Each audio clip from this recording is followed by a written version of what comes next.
Happy 10th episode, Salty Big Club. This is the very first milestone that we are celebrating together. So I baked us a cake.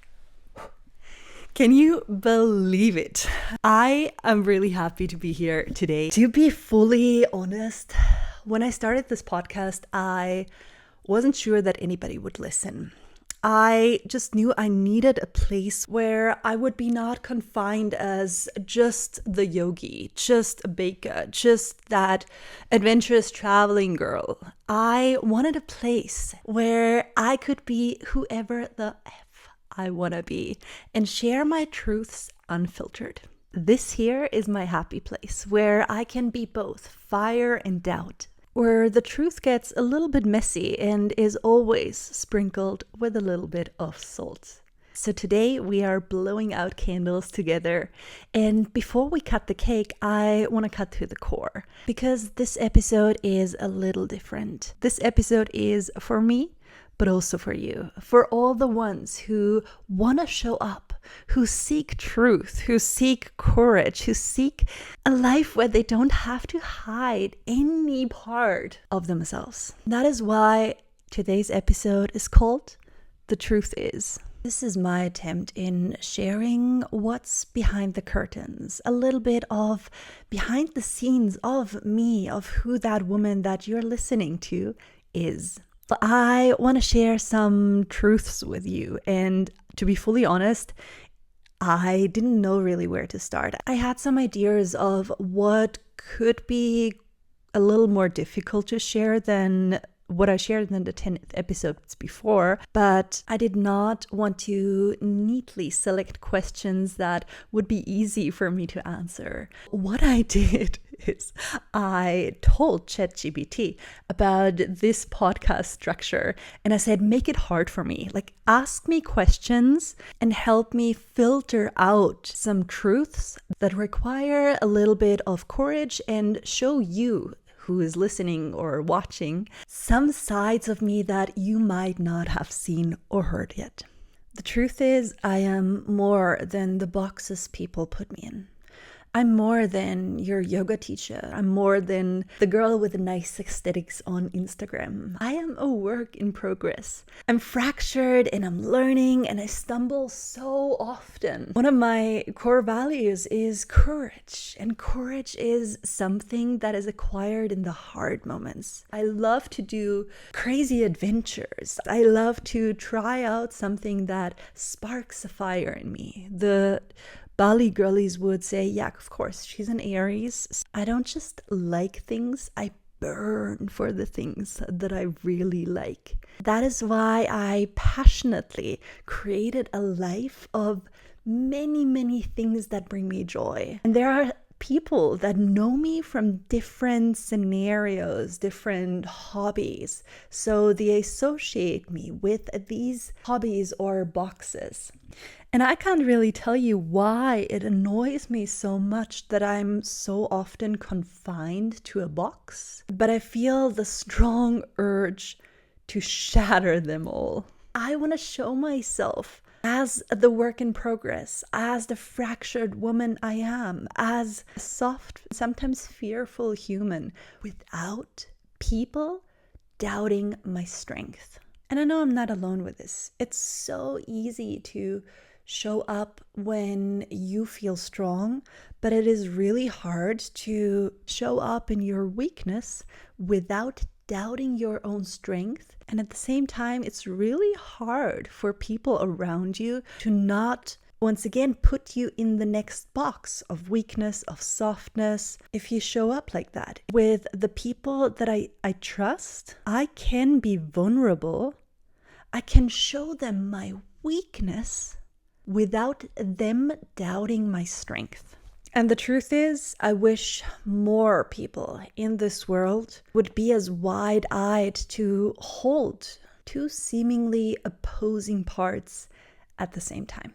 I'm gonna need a lot of cake for this episode, and in Salty Bake Club manner, I'm totally eating it with my fingers.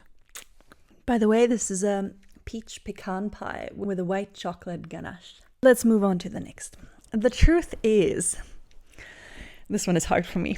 I poured all my money, my time, my effort, my energy into building Trees and Stories. That is my yoga teacher trainings. I say my, but we are such a great team. I'm not leading it alone. I have this brilliant business partner. She is a total boss babe. I'm so proud of what we have created as a symbiosis. But back to my point, I've poured so much into this community, and it's been 5 years. I've led over, I believe, 10 200-hour yoga teacher trainings and numerous continuous education trainings. There is over 100 yoga teachers that I have certified. I really aimed for this community to feel like a home. But here we go. The truth is, most days I feel quite alone in this community. I know that it is my responsibility to hold and facilitate the container. But as I said, most of the times I feel like I'm the only one, or me and my business partner, we are the only ones tending the fire. There is literally only a handful of people who show up regularly, and with showing up I mean that they are contributing to this community. Most people, and as I said, that's over 100, probably closer to 200 people in this community, they only show up when it's easy or free. And I struggle with that because a community, a real connection, is a two-way street. And as a teacher, I also come from a lineage where I learned to really cherish the ones that came before me, the ones that passed on that knowledge for me. So cherishing my teachers, cherishing the people who stand behind me in my lineage. I don't want to shit talk anybody, please don't get that wrong, but in this society that we live, most people are so self-absorbed, and that isn't even because they're bad people. That isn't even because they're egoistic people. Well, at some point it's the ego again. But what I want to say is that so many people, they get stuck in their own life struggles and they forget to serve. They forget to give back. They forget to look out and actually contribute to the connections they have in their lives. And yes, this applies to the yoga teacher trainings and my yoga community, but also to so many friends or colleagues that I have and see. And when we look at yoga, the word literally means connection. So for me, the first and the most sincere step of yoga that you can do is practice connection, meaning give and take. Be part of a whole. And the truth is, I have no clue how I should deal with that. For each truth, I get a piece of cake. Next one. The truth is, everything comes at a cost. I learned this over the past few years. Regarding this podcast, I believe people underestimate what risks I take to speak my truth. Let's look at the last couple episodes. I did an interview with my really dear friend Elov talking about Palestine. And I did that knowingly that many people, and I've heard that over social media, plus I had personal experiences with people I know who were not able to enter the US because they were vocal about Palestine on their social media. So I knew that speaking about freeing Palestine online would come with the cost of maybe not being able to travel to the US for the next couple of years. And if you think that's over-exaggerated, do your research. Looking at my patriarchy or my intimacy episode, I know that there's quite a lot of male family members who think that I'm totally stepping out of line, that I have no business speaking up about these things, that what I say in these episodes is widely exaggerated. I still do it. I know that there are so many people out there in the World Wide Web, but also in my really close circle, that will disagree with what I say. But another core value of mine is to really practice my values, and that means integrity. And sharing my truth is such a huge thing for me. The truth is, I am well aware of the risks I'm taking and the backlash that some of my words might have. And yet I'm speaking them and I'm showing up as the woman that I want to be and not as the fearful little girl that I might have been years ago. And I'm very willing to pay the price for it. And it wouldn't be me if I wouldn't turn the table a little bit and ask you right here, where are you not showing up in life the way you want to show up because you are afraid of the price you'd have to pay? And I'll leave you with that. Proceeding to my next truth. If you have been at one of my yoga teacher trainings, if you have listened to any of the past episodes, you know that I speak about vulnerability a lot. The truth is, vulnerability feels like shit. It feels awful, even in my body, and I'm not just saying that. As a body sensation, I often feel like I am getting a thin skin. I sometimes feel like a ghost of me when I'm in a situation where I am vulnerable. I almost want to describe the physical sensation as not being in my body anymore. It's like I'm standing next to myself or slightly behind my body. And I also notice that my heart is racing, that my body temperature is rising.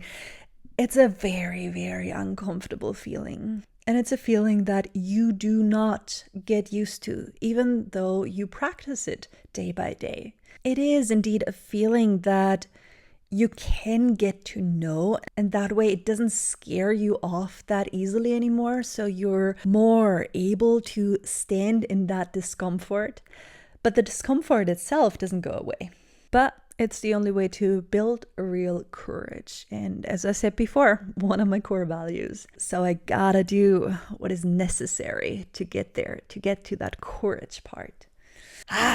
Even though it's hard. And honestly, some of those episodes have felt very vulnerable. Oh, if you've listened to the very first episode, honestly, I cannot listen to it because it felt so vulnerable. Before I recorded that first Salty Bake Club episode, it has been a long time that I did something completely new. That I did something that alone should tell you that I felt freaking vulnerable, and it felt awful. Again, I cannot even watch that episode. I'm kind of scared to go back and listen to it just because of the physical sensation that I had. And I have no idea, maybe you see it, maybe you notice it, maybe you thought I was professional. If so, I credit that to my teaching experience, but it felt very vulnerable. I hate the next one. Let me get out a peach from the inside of the cake. I get the soft and tender core of it. The truth is, I didn't think I was tied to capitalism's idea of success anymore.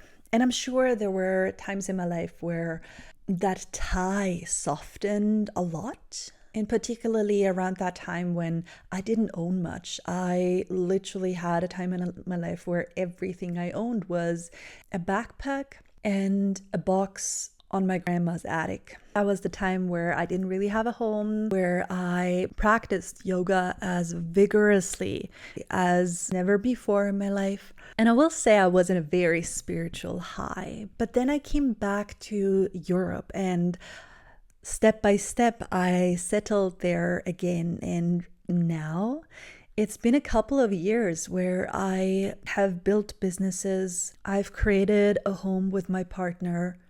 And I'm noticing that the busy Western schedule and the things we accumulate just like that have somehow tied me into the knot of consumerism again. The truth is, I sometimes value my success in numbers and timelines, in how efficient I work and how much I get done.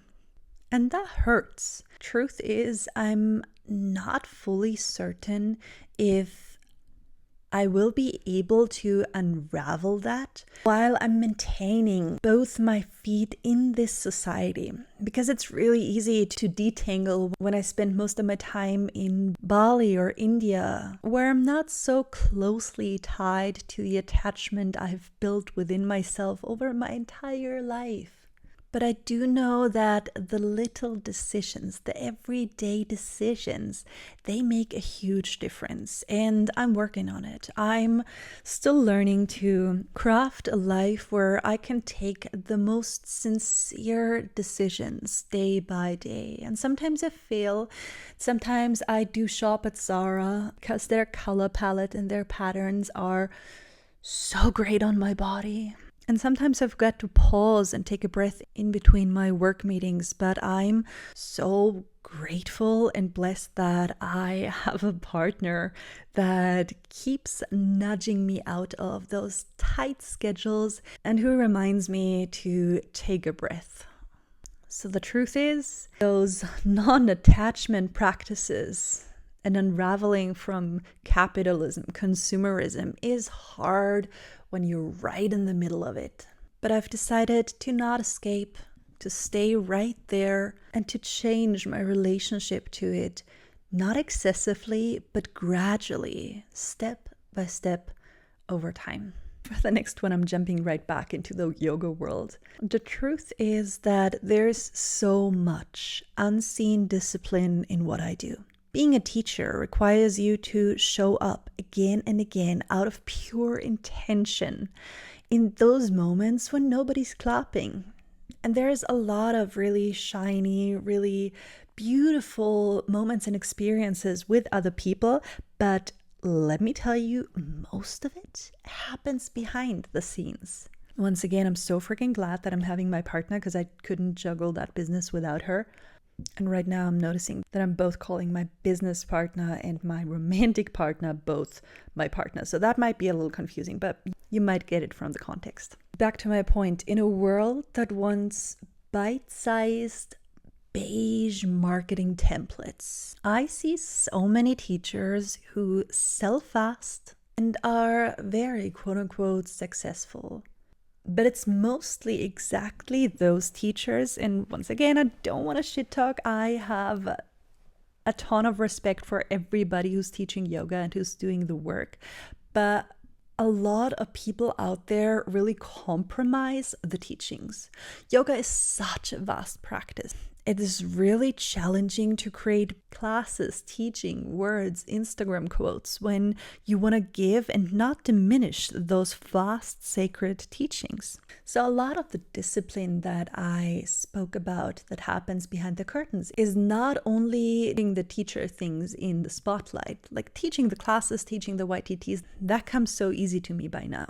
The really tricky part is those unseen parts of being a yoga teacher, because I'm not confined to a niche. It would be so much easier to sell those YTTs when I would have my focus on, please don't take that personally. I'm not speaking about anything or attacking anybody personal. I'm simply speaking my truth here. It would be so much easier if I would show you my 3 drills for back bends, for handstands, for I don't know, like you name it.